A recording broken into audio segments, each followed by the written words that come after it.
दोस्तों, आज की कहानी का नाम है मछुआरा और जादुई मछली। नदी के किनारे सोनपुर नामक एक गांव था। उस गांव में रामू नामक एक मछुआरा रहता था। रामू सीधा साधा तथा ईमानदार व्यक्ति था, किंतु उसकी पत्नी एक चालाक तथा लालची स्त्री थी। रामू की आयु लगभग 50 साल की थी, किंतु दरिद्र तथा चिंता ने उसे समय से पहले ही बूढ़ा कर दिया था।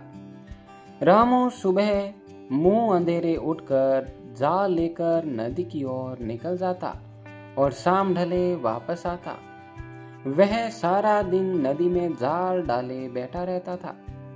उसके पास शाम होने तक कुछ मछलियां इकट्ठी हो जाती थी, जिन्हें बेचकर वह अपनी गृहस्थी की गाड़ी खींचता रहता था। किंतु रामू फिर भी प्रसन्न रहता और दो वक्त की रूखी सूखी मिल जाने के लिए ईश्वर का धन्यवाद अदा करता था। उसकी स्त्री लच्छी लालची और पर्वती की होने के कारण रात दिन उसको ताने ही देती रहती थी, और रामू चाहे जितनी मछलियां ले आए वह कभी प्रसन्न नहीं होती थी। एक दिन रामू को हल्का सा बुखार था और फिर भी वह 2 बार नदी पर हो, किंतु उसके हाथ एक भी मछली नहीं लगी। इसलिए आया था। उसकी स्त्री ने नाक में दम कर रखा था। रामू उसे समझाता रहा, परंतु वह मानने को तैयार नहीं थी और उसे फिर में से नदी पर मछली पकड़ने के लिए जाने को कह रही थी। अनंत उसे फिर से नदी पर जाना पड़ा। वह बहुत देर तक नदी के पास जाल डाले बैठा रहा, किंतु इस बार भी कोई मछली नहीं फंसी। निराश होकर वह जाल खींचने ही वाला था कि उसे अपना जाल कुछ भारी सा प्रतीत हुआ। उसने जल्दी जल्दी उसे खींच लिया और उसे देखा कि उसके जाल में एक छोटी सी सुंदर मछली फंसी है। उसका रंग चांदी के समान चमक रहा था। मछुआरे को उस मछली पर बड़ा प्यार आया और उसे जाल में से निकालकर प्रेम पूर्वक निकालकर उसकी पीठ पर हाथ फेरने लगा। छोटी सी मछली रामू से बोली, हे मछुआरे, मुझ पर दया करो और मुझे छोड़ दो। मैं इस नदी की रानी, अगर तुम मुझे छोड़ दोगे तो मैं तुम्हारी प्रत्येक इच्छा पूरी करूंगी। बूढ़े रामू को मछली पर दया आ गई। उसने उसे फिर से नदी में डाल दिया और चुपचाप अपनी खाली टोकरी लिए घर वापस लौट आया। लच्छों ने जब टोकरी को खाली देखा तो उसका गुस्सा 7वें आसमान पर पहुंच गया और वह बूढ़े पर चिल्लाने लगी। बूढ़े ने उसे धीरज बंधाते हुए सारी घटना कह सुनाई। लच्छों ने जब सारी बात सुनी तो वह अपने पति को कोसते हुए बोली, तुमने उस मछली से कुछ मांगा क्यों नहीं? जाओ अभी फौरन जाकर मछली से कुछ खाने पीने का सामान मांग कर ले आओ। बूढ़ा ना नुक्कर करने लगा तो वह खूब जोर से चिल्लाने लगी। हार कर मछुआरा उल्टे पांव लौट गया। नदी पर पहुंचकर वह तेज आवाज में बोला, हे नदी की रानी मछली, तनिक बाहर आकर मेरी विनती सुन लो। तुरंत ही नदी की लहरों में बल खाती छोटी सी सुंदर मछली नदी तट पर आ पहुंची। बूढ़े मछुआरे को प्रणाम करके बोला, हे मछली रानी, मैंने घर खाने को कुछ नहीं है, कृपया मुझे खाने के लिए कुछ सामान दे दो।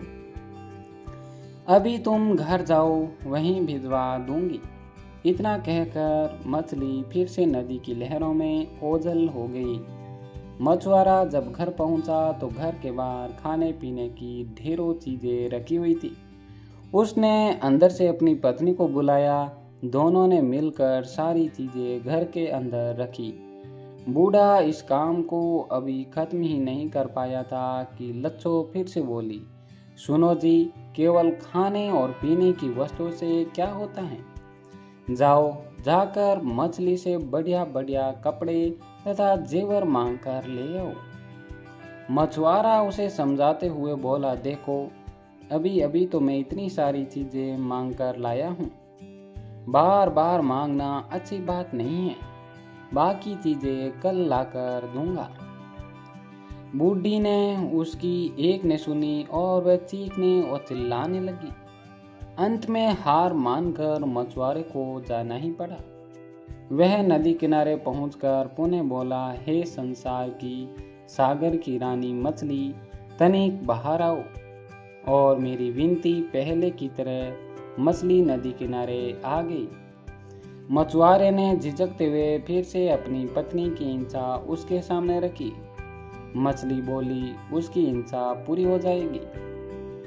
मछुआरा अब अपने घर वापस लौटा तो उसने देखा कि उसकी बूढ़ी पत्नी सुंदर वस्त्र आभूषण पहने सजी धजी बैठी हुई थी। बूढ़े को देखते ही वह बोली, सुनो जी, ये कपड़े तथा जेवर पहनकर मैं इस झोंपड़ी में रहती हुई अच्छी नहीं लगती। तुम कल सुबह जाकर मछली से रहने के लिए एक महल मांग लेना। बूढ़ा चुपचाप उसकी बात सुनता रहा। सुबह होते ही बूढ़ी ने मछुआरे को बिना कुछ खिलाए पिलाए नदी पर भेज दिया। मछुआरे ने फिर से मछली को याद किया। जब वह आई तो बूढ़ा बोला, हे नदी की रानी, मेरी पत्नी झोंपड़ी में रहते हुए बहुत दुख झेल रही है, इसलिए उसके रहने के लिए एक महल की जरूरत है। यह हिंसा भी पूरी हो जाएगी। इतना कहकर मछली नदी की लहरों में ओझल हो गई। बूढ़ा जब घर लौटा तो उसने देखा कि उसकी झोंपड़ी के स्थान पर वहाँ एक महल खड़ा है और बूढ़ी उसके अंदर सजी धजी बैठी हैं। वह बहुत खुश दिखाई दे रही थी। कुछ दिन इसी प्रकार बीत गए। जब लालची बुढ़िया का लालच फिर सिर उठाने लगा, एक दिन वह सुबह सुबह मछुआरे से बोली, मैंने दिन रात काम करते हुए अपना सारा जीवन बिता दिया है। तुम उस जादुई मछली से नौकर चाकर तथा सुख सुविधा का दूसरा सामान देने को कहो।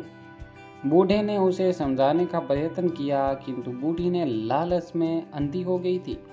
उसने मछुआरे की एक ने सुनी। मजबूर होकर मछुआरा पुनः नदी की ओर चल पड़ा। वहां पहुंचकर उसने जादुई मछली के सामने अपनी हिंसा रखी। मछली मुस्कुराकर उसकी दृष्टि से ओझल हो गई। मछुआरा जब लौट कर वापस आया तो उसने देखा कि उसकी पत्नी सजी धजी बैठी हुई है और उसके चारों ओर नौकर चाकर दास दासियां हाथ बांधे खड़े हैं। एक दिन बुढ़िया सुबह सुबह बूढ़े को लड़ने झगड़ने लगी। वह चाह रही थी कि मछुआरा मछली से उसे पूरी पृथ्वी की महारानी बनाने को कहे। जब वह किसी तरह नहीं माना तो बूढ़ी क्रोध में अपना आपा खो बैठी और नौकरों द्वारा बूढ़े को मार पीट कर घर से निकाल दिया। बेचारा बूढ़ा किसी प्रकार रोता कांपता नदी के किनारे पहुंचा। उसने जादुई मछली को फिर से याद किया। किनारे पर आते ही जादुई मछली ने पूछा, कहो बूढ़े मछुआरे, अब तुम्हारी स्त्री को किस चीज की हिंसा है? मछुआरा बोला, हे मछली रानी, आज से पहले मैं अपनी पत्नी के कहने पर ही सब कुछ मांगता रहा, किंतु जब मेरी एक हिंसा है। मछली मुस्कुराकर बोली, कहो, वह भी पूर्ण हो जाएगी। बूढ़ा मछुआरा बोला, मेरी तो बस इतनी सी हिंसा है कि तुम अपना धन दौलत नौकर चाकर महल सब वापस ले लो। मुझे तो बस मेरी पहले वाली झोंपड़ी तथा जाल चाहिए। धन ने मेरे जीवन का सारा सुख चैन छीन लिया है। मछली बोली, ठीक है, यदि तुम्हारी यही हिंसा है तो ऐसा ही होगा। वह अपने घर लौट आया। उसने देखा कि महल के स्थान पर टूटा फूटा सामान पड़ा है तथा झोंपड़ी के अंदर बुढ़िया सोई पड़ी है। मछुआरे ने उसे जगाया तो वह आंखें मलती हुई उठ बैठी। वह आश्चर्यचकित होकर अपने चारों ओर देखने लगी। बूढ़ा उसे समझाते हुए बोला, जिस व्यक्ति को जीवन में संतुष्टि नहीं होती वह कभी सुखी नहीं रह सकता।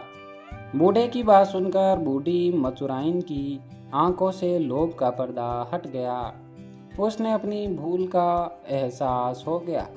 उसने अपनी पति से क्षमा मांगी। इसके बाद दोनों पति पत्नी सुखपूर्वक रहने लगे। दोस्तों, अगर ये कहानी पसंद आई तो इसे लाइक, शेयर एंड सब्सक्राइब करें और ऐसी ही कहानियाँ देखने के लिए अन्नू स्टोरी चैनल को सब्सक्राइब ज़रूर करें। धन्यवाद।